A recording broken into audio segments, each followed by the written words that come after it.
Dayton is a small city in Ohio, in the USA.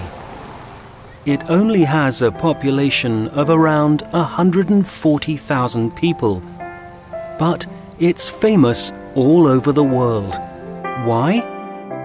Because the Wright brothers lived here. Orville and Wilbur Wright were the first people to fly an aeroplane. As young men, they started a printing business and then opened the town's first bicycle shop. They even invented their own bicycle. But their dream was to fly. In 1899, they started to make a glider. And they soon added engines and a propeller.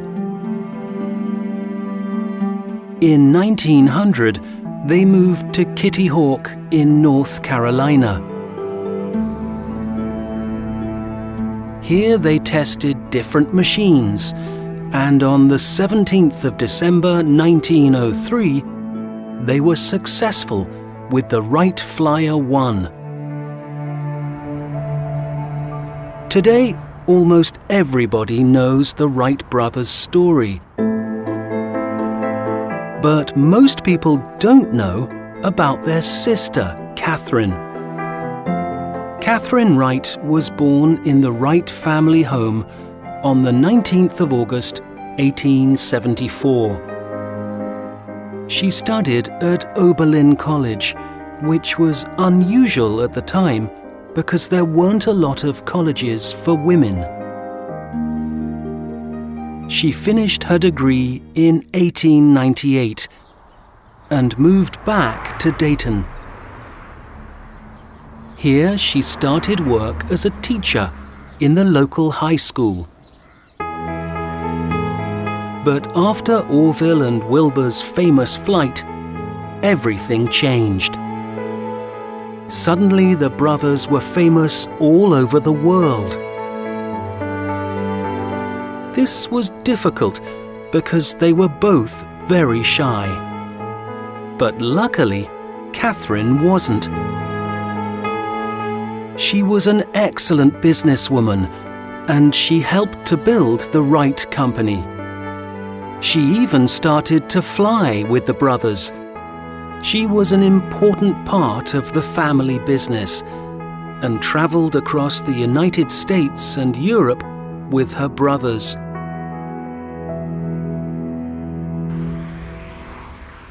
After that, the siblings returned to their home in Dayton, and they all helped with the business.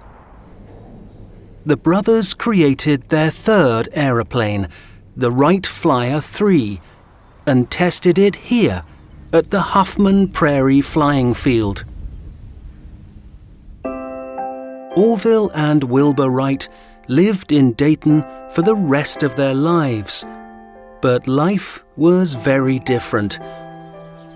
They were American heroes, and they were famous all over the world. They started a company and were very successful. Wilbur died in 1912. Catherine married the journalist Henry Haskell and moved to Kansas in 1926. Sadly, she died 3 years later. Orville continued to work with planes. He even helped to remake the Wright Flyer 3. His last flight was in April 1944, and he died in 1948. Wilbur, Orville, and Catherine were very close, and together they changed the world forever.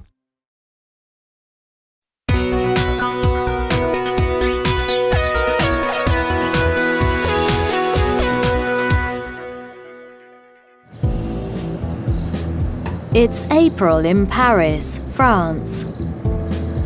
It's spring and the weather is warm and sunny.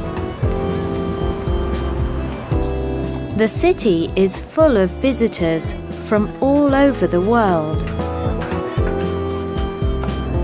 They visit the Eiffel Tower, the Arc de Triomphe, and the Musée d'Orsay, an art museum by the River Seine. They often relax in the city's many cafes and restaurants too. These tourists are very lucky because the weather is lovely. It's often cloudy and rainy here in spring, but today is a great day to see the city and take lots and lots of photos.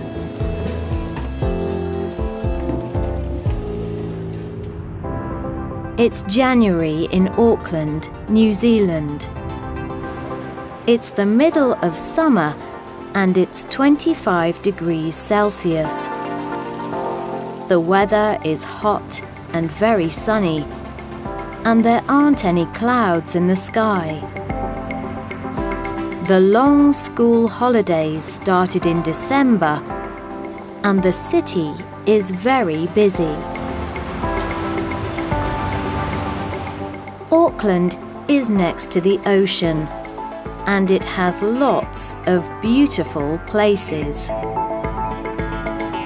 This is Mission Bay, near Auckland city centre. It's very busy today because the weather is good. People spend time in the park and relax by the fountain. They often go sailing too. It's sometimes cold and windy on the boat, but it's very exciting. It's a great way to see the city, and the views are beautiful.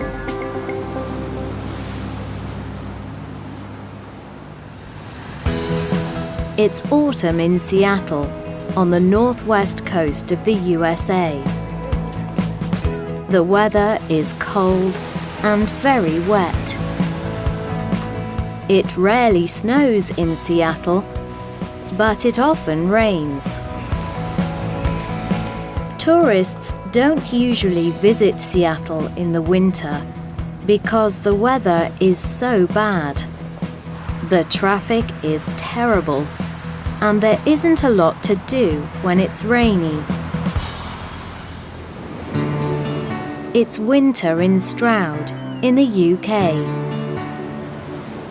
British winters aren't very cold or snowy. It often rains, but the temperatures are usually around 4 or 5 degrees Celsius. A few years ago, however, it was very cold, and the temperatures were around -15 degrees Celsius. But it was a lot of fun. Children played in the snow, and the countryside looked beautiful. The weather changes all the time, and it's different in each season. But people always find ways to have fun, whatever the weather.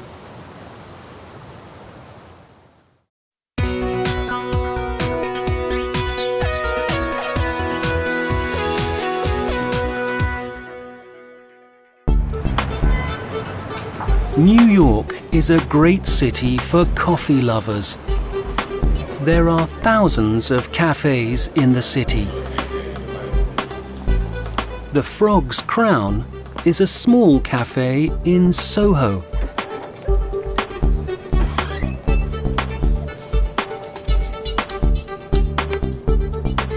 The owner, Grigor, is from Venezuela. He opened the cafe here in New York 3 years ago. Grigor and his employee, Rocio, start work at 6 a.m. every morning. It's early, so it's usually very quiet. They know they're going to be busy later, so it's important to prepare now. They make coffee, cook food, and put snacks on the shelves. Then, at around 7 a.m., the customers arrive. There are many different shops and businesses in Soho. A lot of people work in the area, and for many of them, their morning coffee is very important. They buy coffee, tea, cakes, and pastries. Most people want a quick takeaway, but some stay for breakfast. At around 10 o'clock, Grigor and Rocio relax and have a coffee. But at lunchtime, it all starts again. A lot of people come to the cafe on their lunch break. Some people have a drink, but most buy food.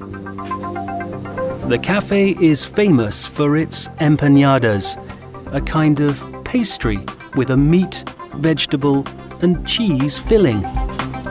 It's a typical Latin American dish, and it's delicious. After lunch, it's still busy. Customers come in for a drink, something to eat, or just somewhere to relax. The Frog's Crown is a typical New York cafe. It's popular with both tourists and locals. They come for its coffee, food, and relaxed atmosphere. It's the perfect place to rest after a busy day in the big city.